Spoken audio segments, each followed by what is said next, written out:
Welcome to the C.S. Lewis Foundation's webinar series.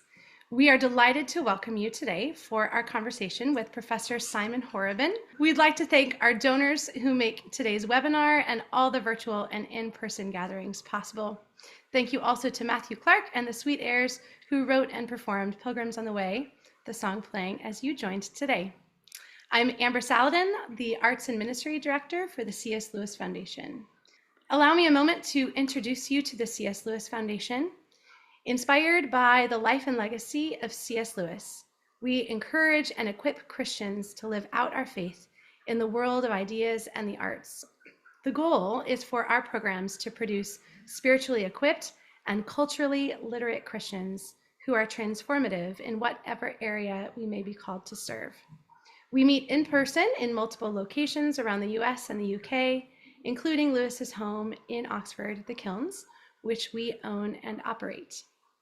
Our webinar series partners with our in-person events to provide community and engage lifelong learning year-round. If you'd like to stay on after the webinar to have a discussion group for other folks, we'll post a different Zoom link for that at the end. These discussions have provided a much needed way to process and think through some of the things that we've learned in the webinars, much like the coffee break at an in-person gathering does. If you'd like to go back and watch some of our previous material, you can access that on our YouTube channel, as well as some of our in-person lectures from previous conferences. Some of our recent webinar guests have included historian Mark Knoll, poet Christian Wyman, Inklings scholar Diana Glyer, and theologian poet Malcolm Guite. I think our most watched YouTube is the plenary address given by Andrew Peterson a few years back at one of our gatherings. And later I will come on to tell us more about upcoming events. At the C.S. Lewis Foundation, we're committed to engaging the soul as well as the mind. And when we gather in person, we always include some kind of art, so music, whether it be performance or corporate worship, art or poetry or dance. Because art has a wonderful way of sneaking past even our own watchful dragons and help us see the world more clearly. And so we want to include this practice in our virtual gatherings as well. So today I want to read my favorite Lewis poem, which is called What the Bird Said, as it connects to Oxford and also to January, as many of us are thinking about new routines and practices for the new year. If you would like a special treat, our foundation friend, Jack Redford, has composed this poem for choir, and I actually got to sing in its premiere at our foundation conference in Oxford in 2008. So you can find this on YouTube or wherever you listen to music. It's a beautiful, beautiful setting. What the Bird Said by C.S. Lewis. I heard in Addison's Walk a bird sing clear. This year the summer will come true. This year. Winds will not strip the blossom from the apple trees this year, nor want of rain destroy the peas. This year, time's nature will no more defeat you, nor all the promised moments in their passing cheat you. This year, they will not lead you round and back to autumn, 1 year older by the well-worn track. This year, as all these flowers foretell, we shall escape the circle and undo the spell. Often deceived, yet open once again your heart. Quick, quick, quick, quick. The gates are drawn apart. Let me pray for us as we begin. Thank you, Lord Jesus, for this opportunity to be together, to encourage one another, to learn in this next hour. I pray that you would open our hearts and our minds to hear something new and special about who you are and help us learn about your servant Lewis today. Amen. Okay, let me introduce our professor, Simon Horobin. Hello, sir. Professor Simon Horobin is a distinguished scholar specializing in the history of the English language, particularly during the medieval period. Since 2006, he has been a fellow at Magdalen College, Oxford, after serving as reader in English language at the University of Glasgow. At Oxford, he teaches undergraduate and graduate level courses in English language, English literature, and medieval literature. His publications include The English Language, a very short introduction. I'm curious as to how short that very short introduction is. How English Became English, a short history of a global language. And Does Spelling Matter, which is presumably a favorite of school children everywhere. And to those of us who've gotten very used to spell check. Professor Horobin says he is an indulgent father, but probably won't get his children the dog that they are asking for. So it's just something a little special for you to know. Welcome, Professor Horobin. Thank you so much. Well, it's sorry. Good. it's great to be here. I was just looking through the all of the amazing places that everybody is joining from. So welcome to everybody. And I'm struck by, all over the US, Canada, Italy, Sweden, Romania, Spain, Rwanda, all places that C.S. Lewis never visited.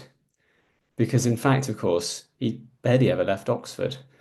And so my talk is really about how the importance of Oxford as a place for C.S. Lewis, but also about how he became this great international figure that is now sort of known all over the globe, even though he himself never travelled.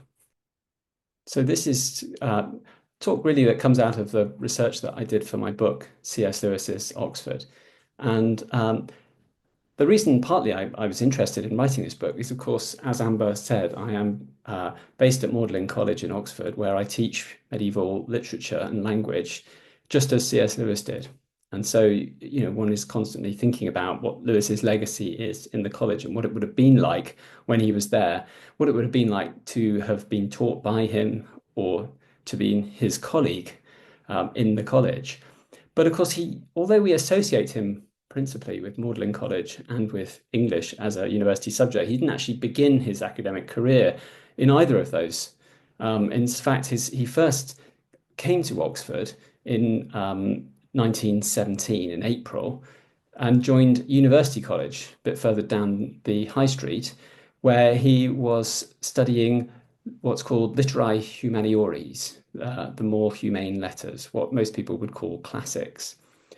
Studying Latin and Greek language and literature. And here's a picture of him with his fellow students in April 1917 when he began his studies. He's on the back right. A very moving photo, I find, because nowadays, of course, you have a matriculation photo like this with all your students when you first join the university, and there are hundreds of them. But this is everyone who was at University College in 1917, because, of course, the rest of them were fighting in France. And Lewis himself spent most of his time in that beginning period just training to go into the army. Shortly after that photo was taken, he moved to Keble College, where he joined the E Company number 4 Officer Cadet Battalion, as he joined sort of the army proper and began his proper training to go into battle. This is, of course, where he first met Paddy Moore, who becomes an important figure in the short time they know each other, because they happen to be sharing a room in Keble College. So he could stay in Oxford, but he was already in the army and preparing to go into battle. And by November of 1917, he found himself in the front line. And as we know from his brief account of war in Surprised by Joy, he fought at the front line, but was also badly wounded in 1918. But he survived. One of the lucky ones, really, I suppose. He was wounded enough that he was brought back to Britain to recover in a hospital. And then eventually he got back home in 1918 Christmas, and then subsequently was well enough to return to Oxford at the beginning of the following year. And so that's a kind of brief summary of the point at which we get to him returning to Oxford to begin his studies in earnest. At that point, he hasn't done very much. He did a bit of cramming for the maths exam that you have to pass to get into Oxford. In those days, because everybody did different kinds of exams at school, there were exams in Latin, Greek, divinity, and maths that everyone had to pass. And in fact, he failed the maths exam. But luckily for him, the university decided that all returning soldiers from the war could be excused it. Otherwise, he says, he probably would never have been a student at Oxford because he just simply wasn't very good at maths. So he went back to his studies and he did his Latin and Greek. And at the end of his first year, he got a first class mark in what's called moderations. And then he went on for another 2 years to complete the degree. And at the end of it, got a first in finals. So that's what in Oxford terms is known as a double first, which is as good as you can get. So he was academically very gifted in classics. And in those days, at the end of that period, you could, instead of going on to higher study, you could really, if you were so inclined, look around for an academic job. If you'd done well enough in your degree, you were on the job market. And he decided at that point that he wanted to go on and do become a professional classicist, especially a philosopher. He was very interested in classical philosophy, as he continued to be throughout his life. But that period, that was his main ambition. And in fact, one of the posts that he applied to at that time was at Magdalen College. And I found in my research in the president's notebook, the president of the time kept a list of all these sorts of various things that happened in college, including in 1922 all the applicants for a classical fellowship. And it's what goes on to become a pretty distinguished list, because you'll see down there's a guy called E.R. Dodds, also a colleague of fellow student at UNIV, who went on to become the Regius Professor of Greek at Oxford. So he was in for the job. But there you'll see number 8, C.S. Lewis. And on the right of the screen, you'll see a list of all the things they had to do exams in as part of that process of application. It was pretty daunting. So he took all of his papers. He also submitted the essay that you had to submit as part of your application, but Lewis was unsuccessful. And in fact, another thing I found during this period of research was the rejection letter that President Warren sent him. You can see here, he says in it, I was much interested in your essay. This was on the hegemony of moral value. But I thought that in the time permitted, you did not really work out your original idea to a clear effect and conclusion. So pretty damning, but also shows a level of interest in Lewis. And it suggested, I think, that the gates of Magdalen hadn't completely closed on him at this point. And you'll notice in the essay, in the letter, he says, I believe you are going on reading for the English school and therefore probably in residence. And that's a reference to the fact that at this point, having unsuccessfully applied for this job and others in philosophy in Oxford, he decided to take the advice of his tutor at UNIV, which was that in the meantime, he should do an English degree. Because in those days, English was a new subject in Oxford, and there were more jobs because colleges were looking to appoint their first ever English tutor. And so at this point, he went on and did what was normally a 2-year honours degree in English in just 1 year. But of course, Lewis at this point had read everything that was on the English syllabus anyway in his spare time. And so he was already extremely well prepared for it. He completed the course in a year and he got another first, triple first. Now that is pretty rare. And at that point, he started applying for jobs in English. It turned out that his tutor's advice was very good advice, because jobs came up, and of course, he then successfully applied for the first English fellowship at Magdalen College. And in 1925, in the summer, he moved into the new buildings, as it's called here in Magdalen College, which is it's called the new building because in 1730, when it was built, it was new, and the rest of the college was built in the 1450s. So everything's relative in Oxford. New college was built in the 1350s. And he moved into a set of 3 rooms, which was a pretty standard Oxford set where you have a bedroom and you have a study and then a sort of living room area where you can do your teaching. His is just to the right of that central section on the first floor. And it was there that he would have taught his students, and it's there that the Inklings used to meet. And we'll come back to them in a minute. Here he is. You'll have seen many of these pictures before and others like it, where you can see him sort of sitting with behind him a kind of wood-paneled window walls plus that distinctive marbled fireplace. And that's him in the main kind of teaching meeting area that I mentioned.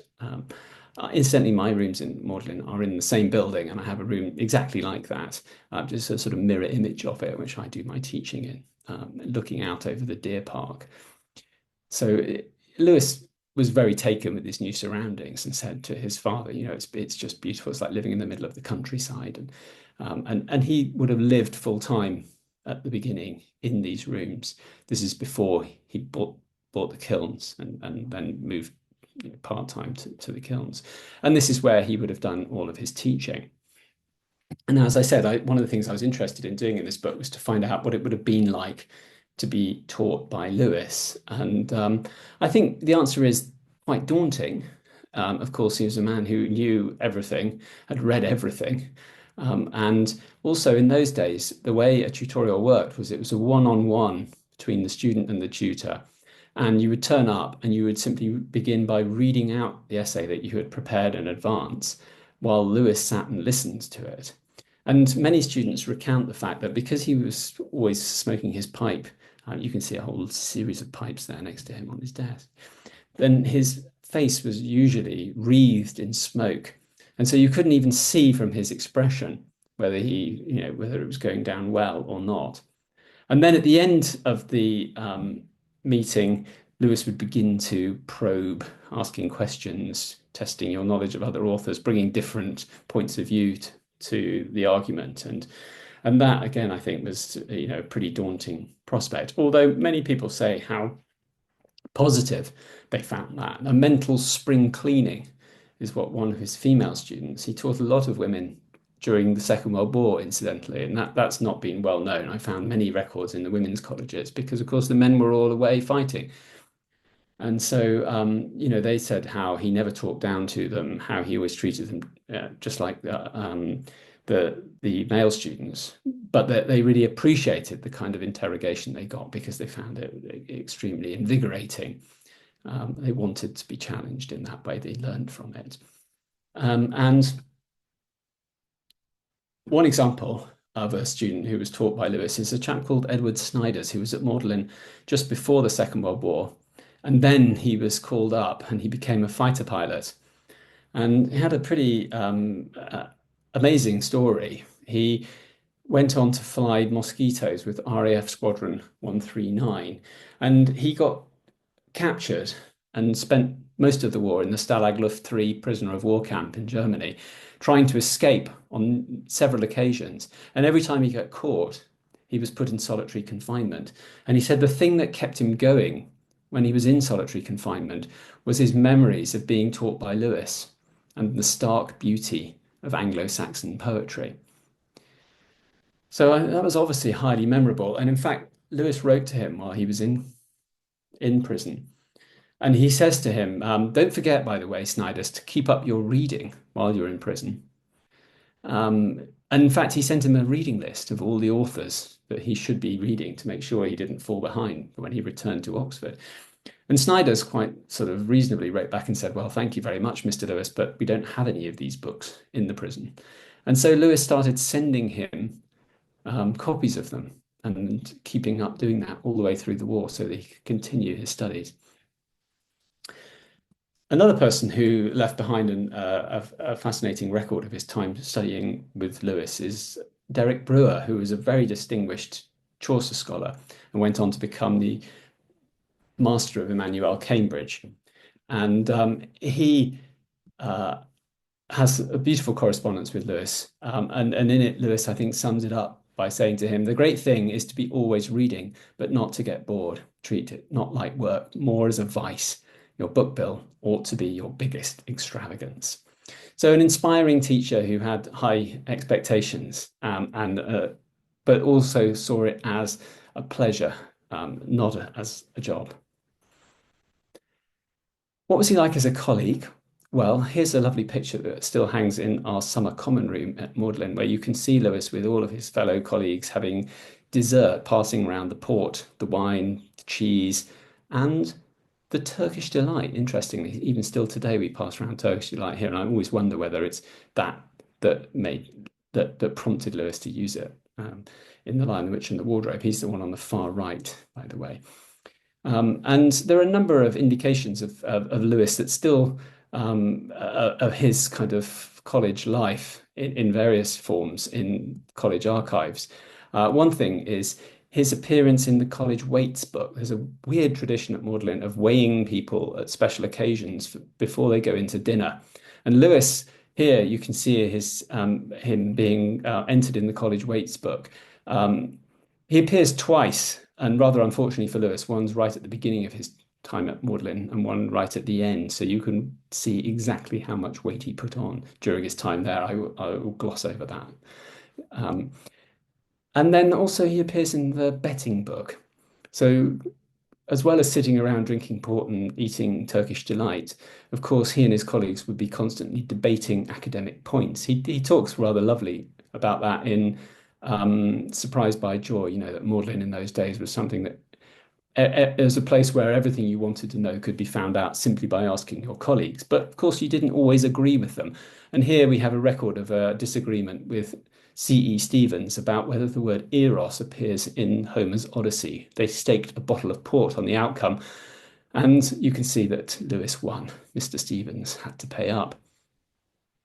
Talking of friendships, of course, an important one was at the same time as Lewis arriving in Oxford, J.R.R. Tolkien, top left, also reappeared in Oxford and as the professor of Anglo-Saxon, and quickly set up his Coalbiters, which was an Old Norse reading group, inviting many of the most distinguished philologists in the university to join it.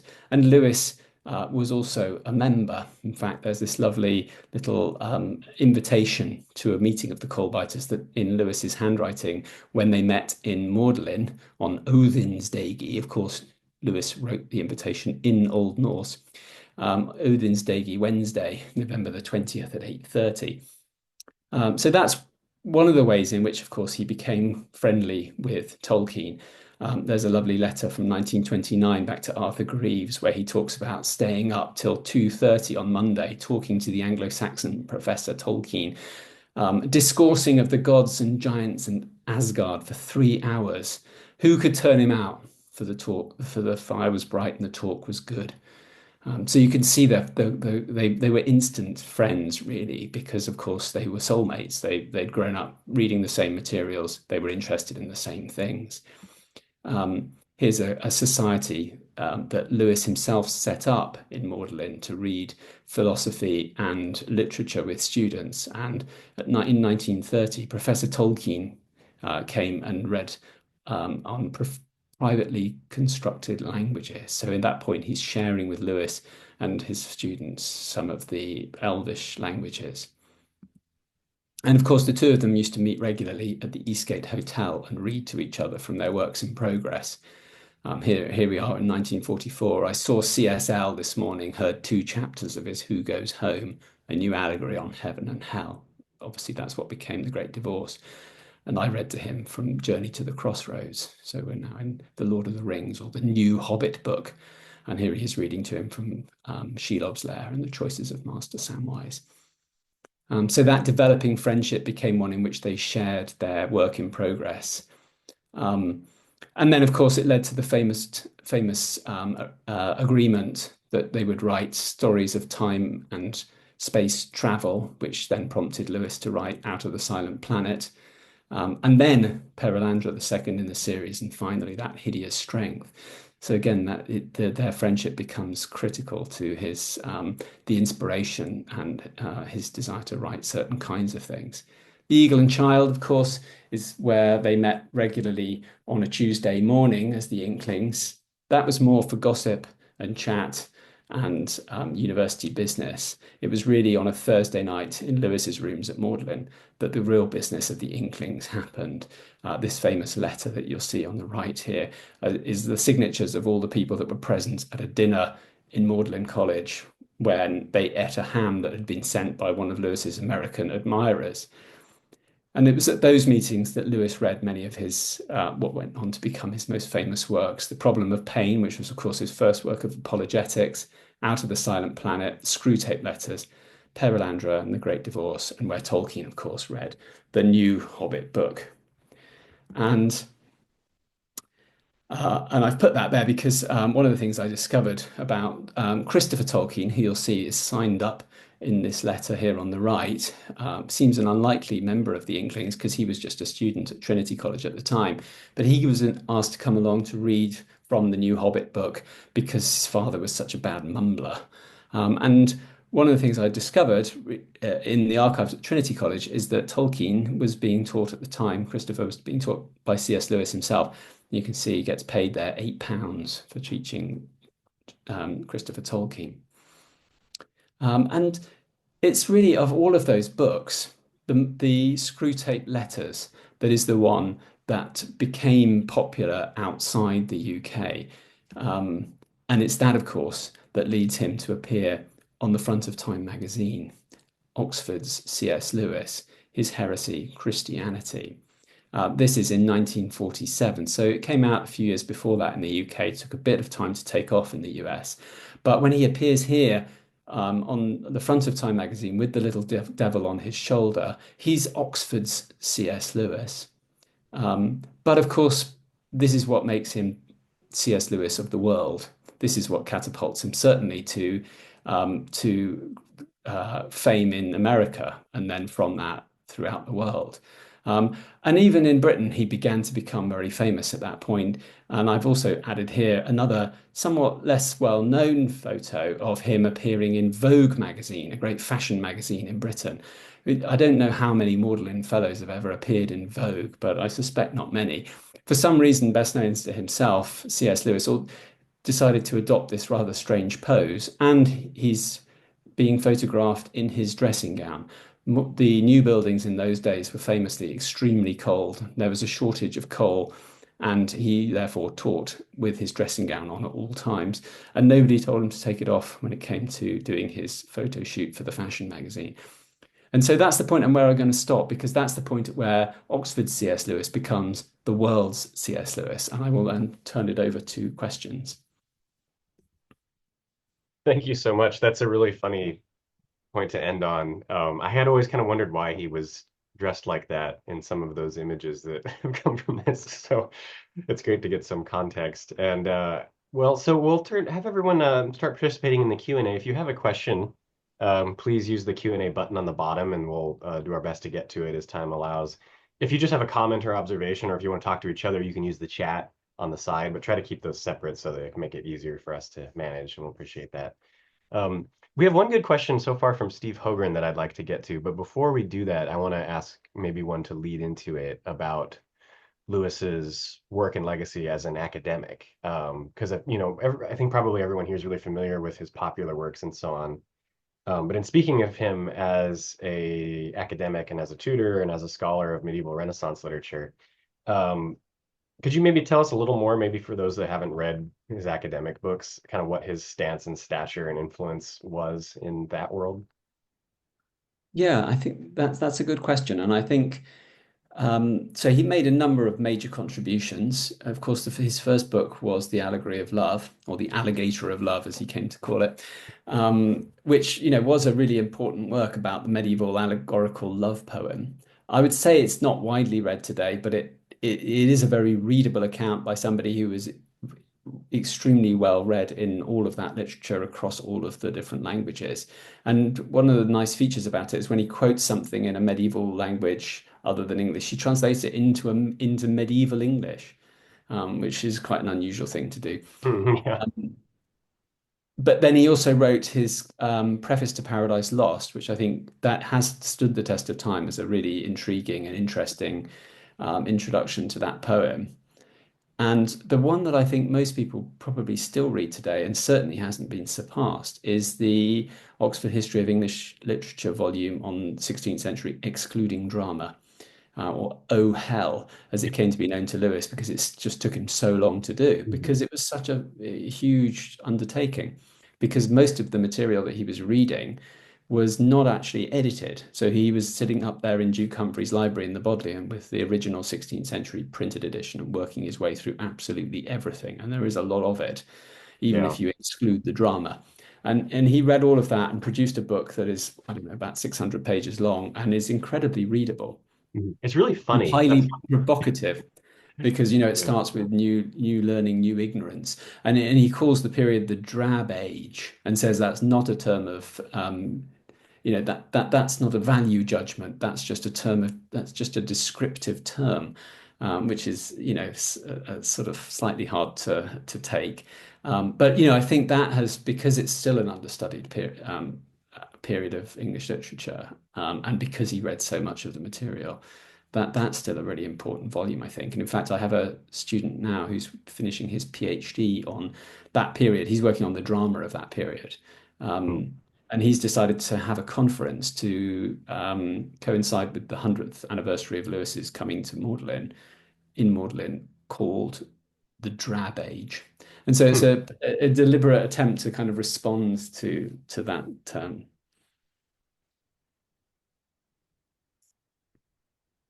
Well, it's interesting. I mean, that book is it's so big, and but there was recently like a new publication or a new edition of it was published by like HarperCollins or something. So it's really I saw it at Barnes and Noble here. It was really surprisingly accessible for a 70-year-old textbook on medieval Yeah. poetry. But the thing But about Lewis, I think, is everything he wrote was readable. yeah, So right. even if it's very technical and you don't know anything he's Mhm. writing about, you can still read it and enjoy it because Mhm. he manages to make it accessible.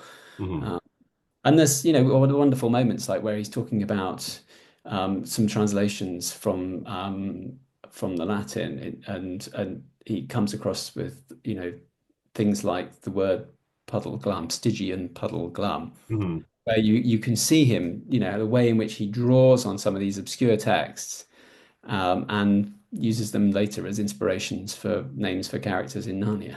Yeah. We have a good two questions that it can be kind of related. So one, I wanted to ask the one that Steve Hogren posted, and it can be connected to another question below. He asked in kind of two parts. The first part is how did Lewis navigate as a Christian in academia at Oxford? What that was like, and then I think maybe we'll answer that first, and then ask the second part and connect it to another question that's below. Well, that is a good question. And as I said, the problem of pain, I think, is the thing that started him off, because of course it was the problem of pain that was then read by the person who then commissioned him to do the BBC broadcasts, which he did in 1941. The war broadcast, the case for Christianity and so on, which then became Mere Christianity. And so that, I think, is the thing that sort of catapulted him into, into being in very much in the public apologist during the Second World War. But then, as I say, screw tape was the thing that really took off in terms of sales and internationally. And I think that did put some pressure on him. I mean, if you look at the dust jacket of the first edition of Screwtape, it says by C.S. Lewis, Fellow of Magdalen College, Oxford. It's very prominent there. And that's, I think, ruffled people's feathers for a number of reasons. One, of course, it's not a scholarly work. And secondly, it was extremely successful commercially. And so I think there was a bit of jealousy there, but there was also a slightly academic snobbery about it. And there are a number of comments. So one, for instance, was when he was applying to become the professor of poetry at Oxford, um, which is voted for by members of the university. And some of his friends were going around lobbying for him, and they were told in no uncertain terms that they would not vote for the person who wrote the Screwtape letters. So I think that prominence as a Christian apologist certainly um, meant that there was some academic pushback in terms of his career. So there's an interesting inversion of that Steve Hogren also asked, and also Amy Cuthbert. Her question is related. What if we flip it around and say, how in the Christian world did Lewis navigate that as an Oxford scholar, which is maybe also not, the most common thing at your local church or whatever?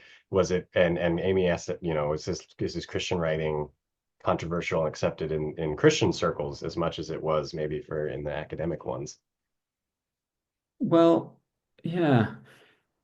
I mean, I think in terms of his, so he gave a number of sermons when he was in Oxford in the university sermons. Like the famous ones are, Learning in Wartime, the one he gave right at the beginning of the Second World War, and then another one was in 1941 when he preached The Weight of Glory in the university church.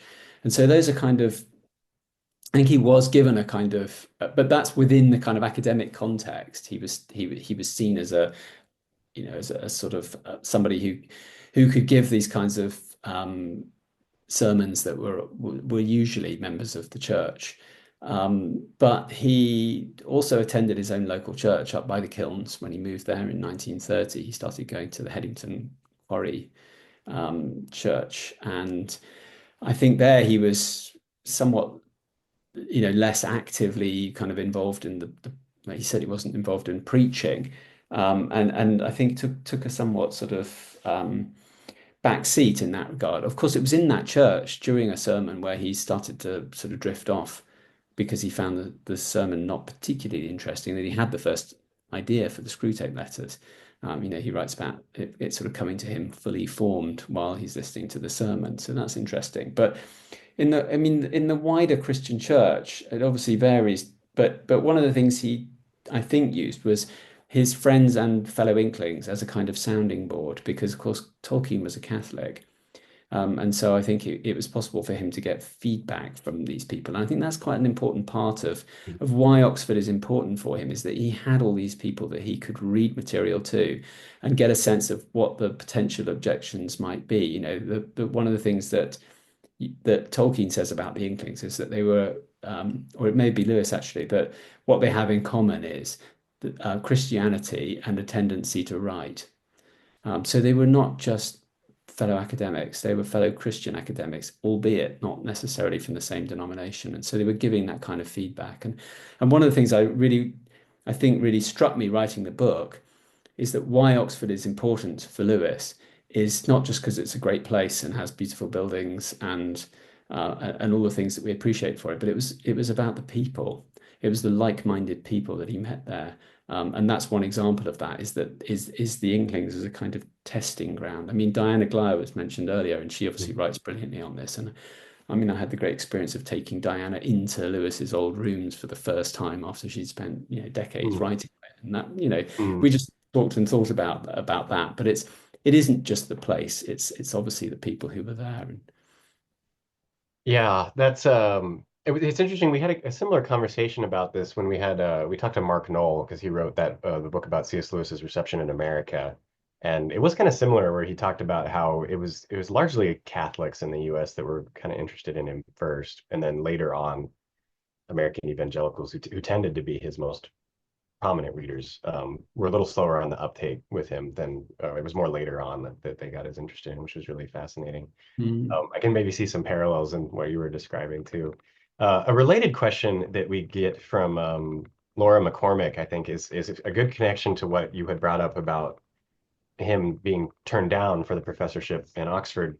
After he went to Cambridge and he got the chair there, what was Oxford's reaction to that? Was there any sort of sense of a missed opportunity or regret, or were they even glad to see him go? Like, what was their response? Do we know? there were different responses from different groups, and there was certainly. So I think by that stage, Magdalen College, Oxford had become somewhat divided, and there was a kind of atheistic faction that had Lewis felt quite isolated from. But there were people that he still remained very close to, and one of them is a chap called KB McFarlane, who was one of the history tutors, and they'd been long friends. And he says in a letter that all the good men of the college are in mourning for the loss of Hmm. C.S. Lewis. So there was a big gap left. And in fact, somebody else writes about that it was that losing C.S. Lewis in Oxford is like losing the Martyrs' Memorial. If for those of you who know Oxford, it's that huge sort of neo-Gothic memorial to the martyrs who were burned on Broad Street. And you can't imagine ripping it up and taking it out of Oxford, Yeah. and it would leave a huge gap. Lewis himself said in typically self-deprecating style that the true force of that was only appreciated by those who realized that the Martyrs' Memorial was the ugliest thing in Oxford. But I think that it was felt that there was a huge gap and that an opportunity had been missed. But as I say, there was, I think, a kind of especially atheistic group who had made Lewis's last years there rather hostile. And he talks very warmly about moving to Cambridge and finding that there were quite a number of Christians in his new college. It was smaller, it was friendlier, and that he just found that more. He talks about Magdalen the impenitent and Magdalen the penitent. So Magdalen Oxford becoming Magdalen the impenitent. Hmm. So I think his sort of that Cambridge in that sense represented a new opportunity for him. Hmm. We have a couple interesting questions about just like some of the practical parts of your research. And so Harvey Solganic says, great presentation, really appreciates your personal insight. And just was wondering where you found all this information. Where did you get the letters and all the other documents? A lot of it's from college archives because, of course, there is a big collection of material in the Bodleian Library. And so obviously I went through all of that, but much of that's been seen previously. But colleges have quite a lot of material in their archives that hadn't really been looked at. And so by tracking, where I might find evidence of Lewis as a teacher, as a colleague, I had to go through a lot of material and it doesn't always turn up Mhm. evidence. You have to look at a lot of tutorial reports before you find one in Lewis's hand. But then when you do, suddenly you've got some new insight into him as a tutor, for instance, what he says about the people that he taught and so on. So painstaking, but Yeah. there's a lot of evidence of these people collected in those archives. So I spent quite a bit of time there, and also the Wade Centre at Mhm. Wheaton, which of course has a great archive of Inklings related material, including much of Lewis's own library, and the archive that Walter Hooper had. He very kindly gave me access to that material. So there's a lot of interesting new material there too. I think it's exciting for a lot of us who, even if we're really familiar with Lewis, a lot of the data that you've turned up is new. I think to a lot. I mean, some of it's just the funny stuff about him being weighed in and out of the end of the semester. It's not something maybe everyone would have expected to find, and it's kind of funny. No, and it sounds bizarre, but do you know what? We still do it today. Like people think, how quaint that they did that back in the 1940s. But Hmm. and I took a group of my graduate students to high table dinner at the end of last term. And then afterwards we went into the senior common and they said, "What's that funny seat there?" And I said, "Well, it's the weighing scales. There's a tradition that you weigh people at dinner and then you enter their weight into this weighing book." And they went, "Oh, could we do it?" So I was rather surprised by that, but yeah, I had to weigh them and put their names in the books. That is funny.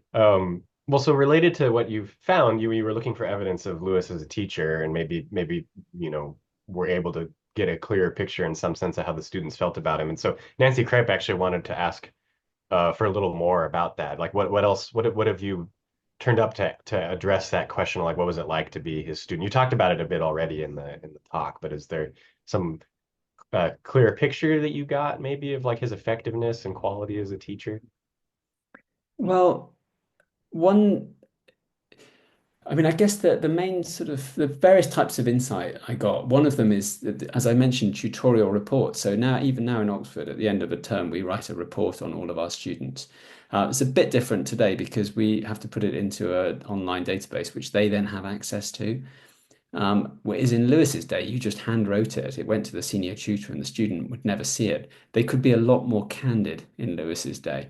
And he is certainly quite rude about some of the people.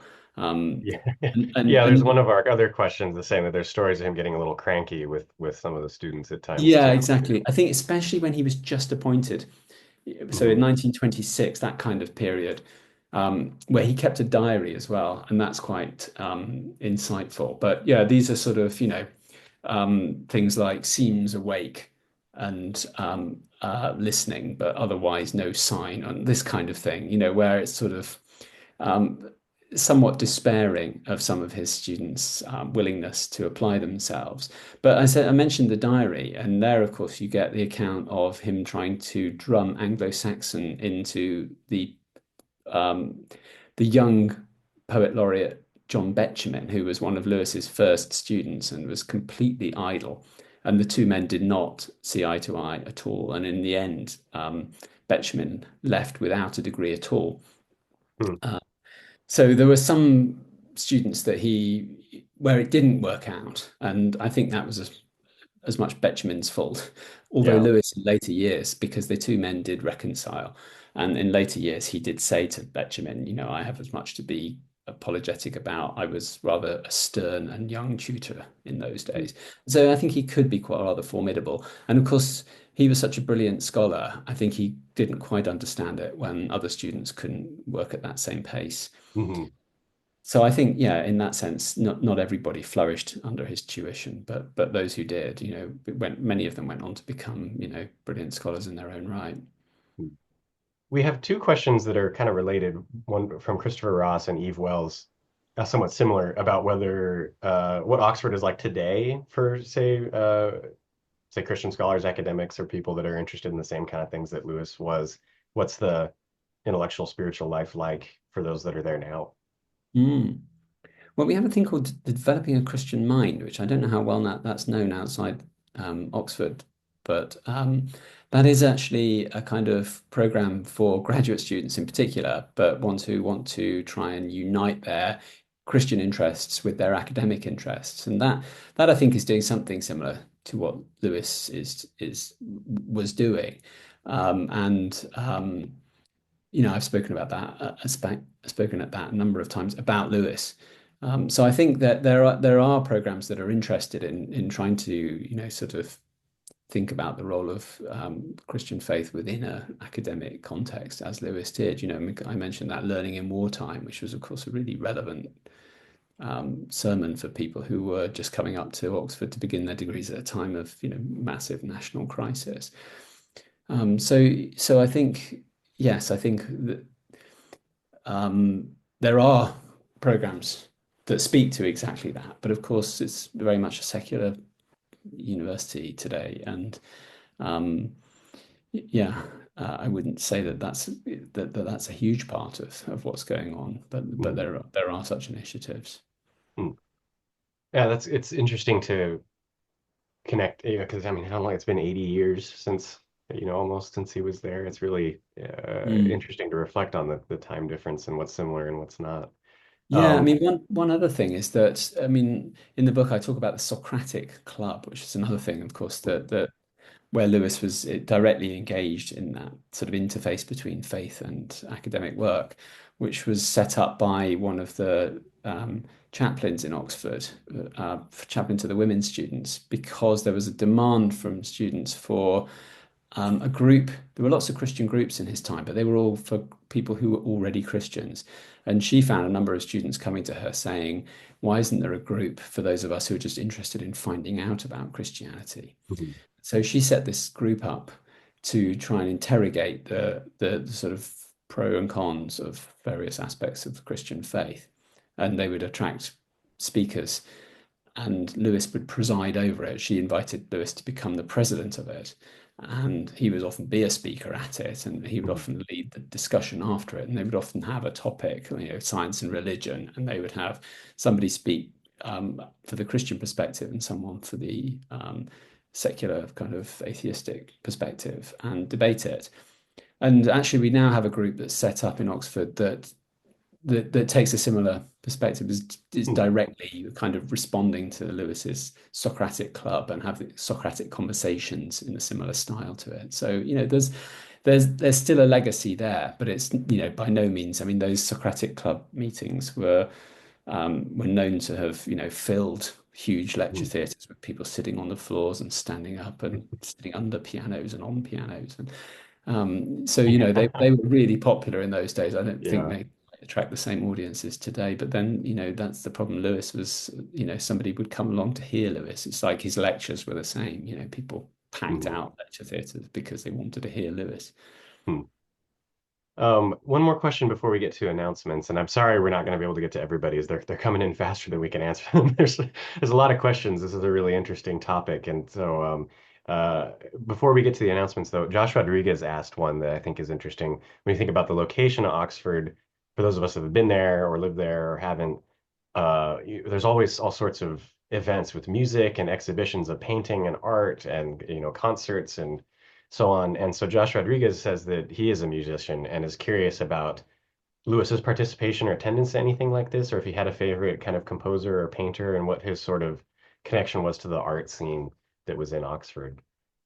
He certainly attended musical events, and I would say, but I'm not an expert on this, that his favorite composer was Wagner. And there's certainly a time where the Inklings, he and Tolkien and others met to read the Ring Cycle in the original German. And they also went to London to hear it in the whole cycle. And so I think Wagner was a particular interest for obvious reasons. But he was, I think, musically inclined. I don't think he was musical himself. I don't think he could play an instrument. He didn't like church Hands music would have made it either. hard, right? Yeah, that's right. He had a problem with his thumbs, didn't he? So he wasn't very dexterous.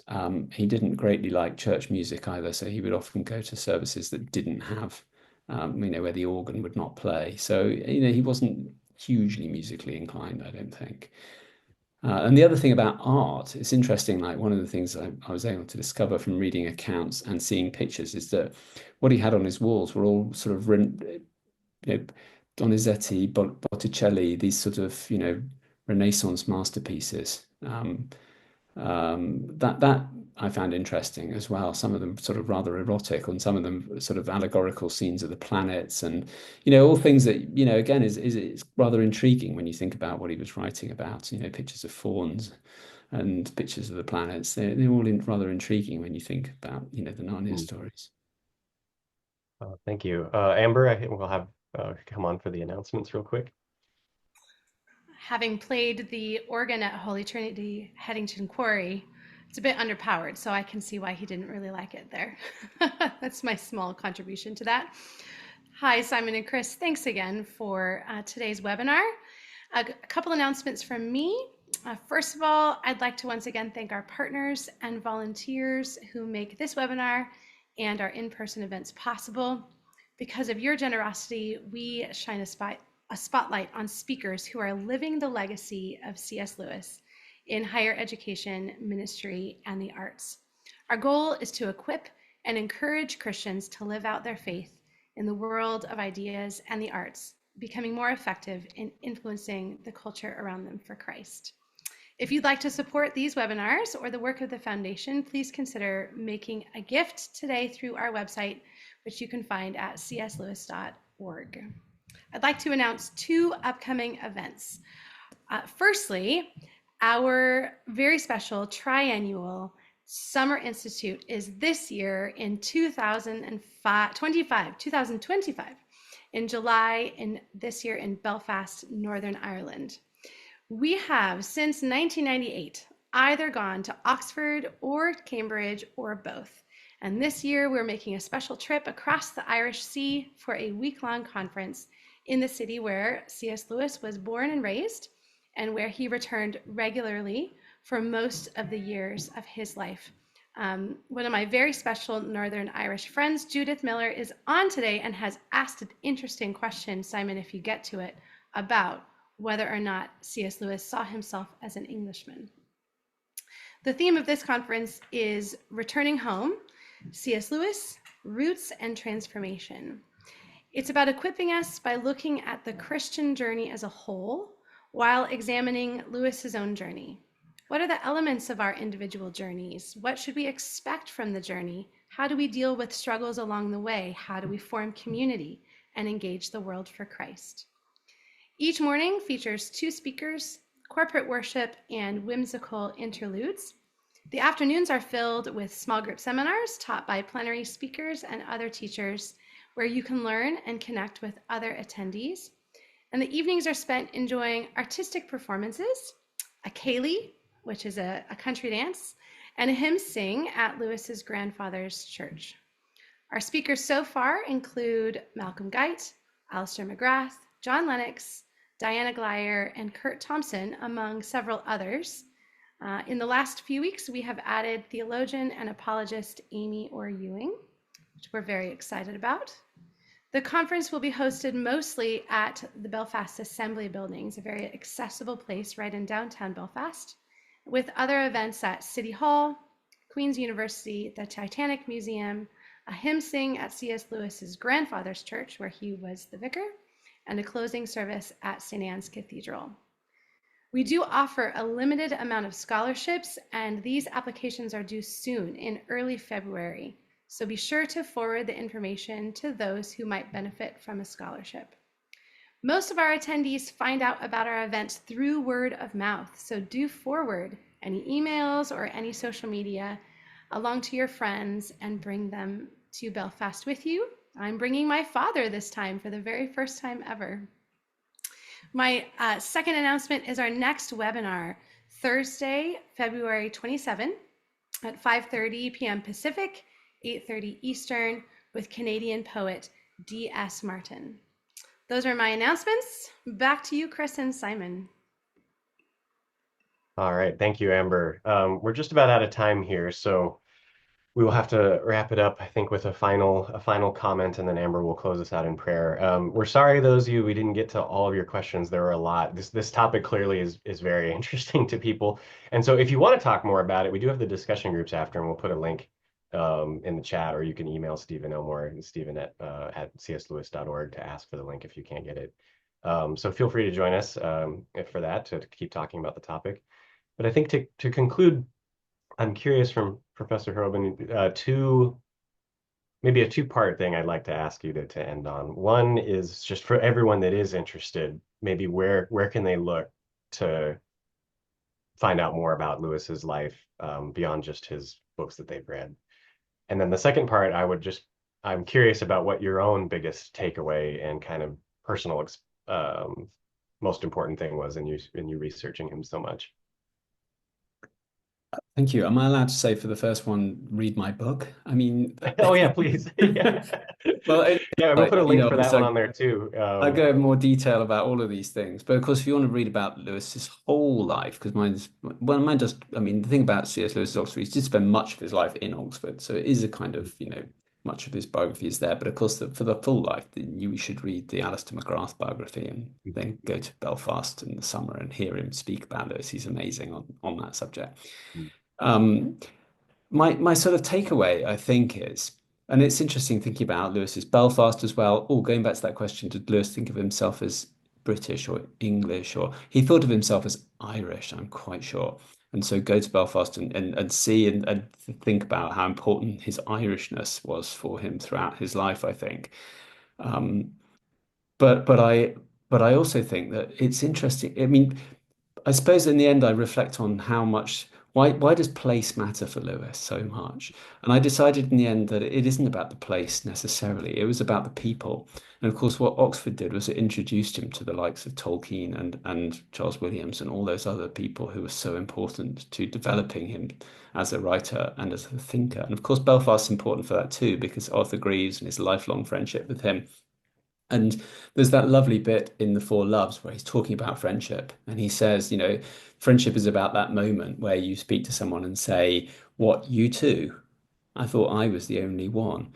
And I think that's what Oxford did. It brought him into contact with people who had spent their lives reading the same things as him, thinking about the same things, who were also Christians. And suddenly he was able to share all of that with them. Obviously, it helped that he had this great university around him with all the libraries and the books and the pubs and the common rooms and the places to sit and have those conversations and the students to come into contact with. But I think it's principally about the people, the friendship, the sharing of their thinking and their Christian lives together.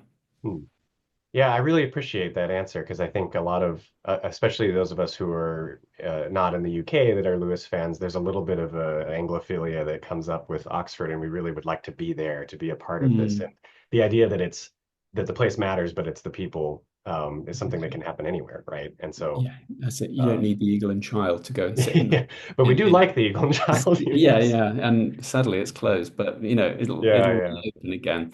Yeah, and in fact, I gave a talk in the Lamb and Flag pub Mm, last November, and it's lovely to be in the places and right. be feel close to it. But yeah, you don't have to have that to Mm, be able to share with like-minded friends. mhm.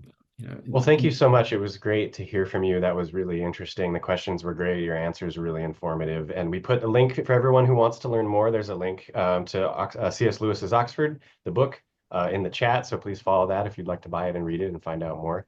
And there's also a link to the discussion groups. So we'll go ahead and conclude there. We'll bring Amber on for a concluding prayer, and then we will hope to see you all again. And thank you so much. thank you. What a great discussion today. Let me pray for us as we close.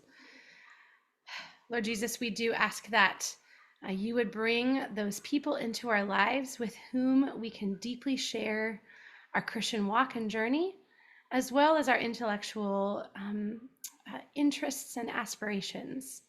Lord, we know that on this side of heaven, there will be some struggle. So Lord, we ask for your blessing in that area of our lives. Thank you for today. Thank you for Professor Horobin and for Chris and for all the work that you're doing. In your name we pray. Amen. Folks, we'll see you next month with Canadian poet D.S. Martin. See you then.